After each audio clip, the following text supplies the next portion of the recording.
Hi guys, இப்போ தேட்டர்ஸில் run ஆகிற மாமனும் DD next level மூவியும் review பார்க்கலாம். வாங்க நம்ம வீடியோக்குள்ளே போகலாம். மாமன் சூரியோட அக்காவுக்கு 10 வருஷமாக குழந்தைல 10 வருஷம் கழிச்சு தான் குழந்தை பிறக்குது. அதனாலேயே சூரிக்கு அந்த பையன் மேலே ரொம்ப லவ் அண்ட் சப்போர்ட்டாக இருக்கான். சூரிக்கும் ஐஸ்வர்யா லட்சுமிக்கு கல்யாணம் ஆனதுக்கு அப்புறமே அந்த பையன் இவங்க கூடயே இருக்கான். அதனால அவங்க 2 பேருக்கும் சண்டை நிறையா வருது.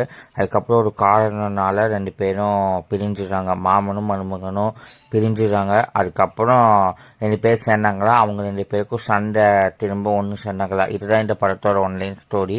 எனக்கு இந்த படம் உண்மையாகவே ரொம்ப நல்லா இருந்துச்சு. ஒரு ஃபேமிலி மூவியாகவே இருந்துச்சு. எல்லாருமே நல்லாவே நடிச்சிருந்தாங்க. ஐஸ்வர்யா லட்சுமி நல்லா நடிச்சிருந்தாங்க. இவனுமே சூரியுமே நல்லா நடிச்சிருந்தாங்க. டோட்டலாக பார்த்தீங்கன்னா எல்லாருமே நடிச்சிருந்தாங்க. இந்த லப்பர் பண்டில் வந்தவங்க அவங்களும் நல்லா நடிச்சிருந்தாங்க. மொத்தத்தில் இந்த படம் உண்மையாகவே நல்லா இருந்துச்சு. நீங்கள் யாராச்சும் பார்த்துருந்தீங்கன்னா மறக்காமல் கமெண்ட் பண்ணுங்கள். அந்த சின்ன பையனுக்கு பதிலாக வேறு யாராச்சும் இன்னும் கொஞ்சம் பெட்டராக போட்டு இருந்துக்கலாம். சூரியோட பர்ஃபார்மர் உண்மையாகவே செம்ம அல்டிமேட்டாக இருந்துச்சு. ஐஸ்வர்யா லட்சுமியோட பர்ஃபார்மரும் உண்மையாகவே ஓகே. ஸ்டோரி, ஸ்கிரீன் பே மிச்சம் எல்லாமே உண்மையாகவே நல்லா இருந்துச்சு. ஃபேமிலியோடய போய் பார்க்கலாம், கண்டிப்பாகவே போய் பார்க்கலாம். இன்னும் கொஞ்சம் ஃபைட்னா இன்னும் கொஞ்சம் எடுத்துகிட்டு போய் இருந்துக்கலாம். அதே மாதிரி பேக்ரவுண்ட் மியூசிக்குமே நல்லா இருந்துச்சு. சாங்கு, பேக்ரவுண்டு, மியூசிக் அதுக்குமே மியூசிக் டைரக்டருக்கு உண்மையாகவே சொல்லணும். நீங்கள் யாராச்சும் பார்த்துருந்தீங்கன்னா மறக்காமல் கமெண்ட் பண்ணுங்க கைஸ். டிடி நெக்ஸ்ட் லெவல் இல்லை சந்தானா ஒரு மூவி ரிவ்யூவில் இருப்பார். எல்லா மூவிக்கும் தப்பாக ரிவ்யூ கொடுக்கறதுனால செல்வராகவன் ஒரு மூவிக்குள்ளே அமைச்சுட்டுருவாரு. அந்த மூவி முடிகிறதுக்குள்ளே சந்தானம் வெள்ளை உயிரோட வந்துட்டாருன்னா ஓகே. அது இல்லாத்தையும் அந்த படம் முடிகிறதுக்குள்ளே இறந்து போயிட்டாருன்னா ஒன்றும் பட முடியாது. அது வந்தாரா இல்லையா, அதுதான் இந்த படத்தோட ஒன்லைன் ஸ்டோரி. எனக்கு இந்த படம் டீசன்ட் டு ஆவரேஜாக இருந்துச்சு.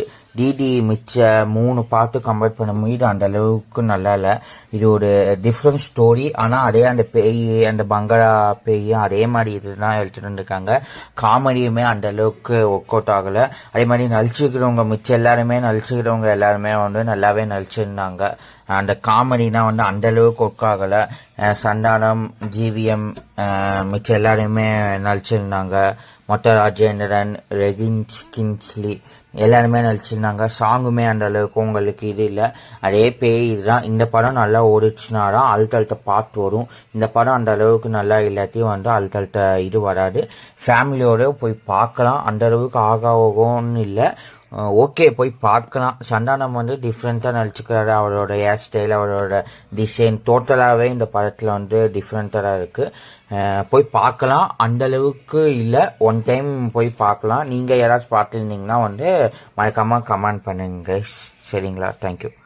இந்த வீடியோ பிடிச்சிருந்துச்சுன்னா மறக்காமல் லைக் பண்ணுங்கள், ஷேர் பண்ணுங்கள், கமெண்ட் பண்ணுங்கள். மறக்காமல் சப்ஸ்கிரைப் பண்ணிட்டு பக்கத்தில் இருக்கிற பெல் சிம்பிள் ஆலில் போட்டு வச்சுக்கோங்க.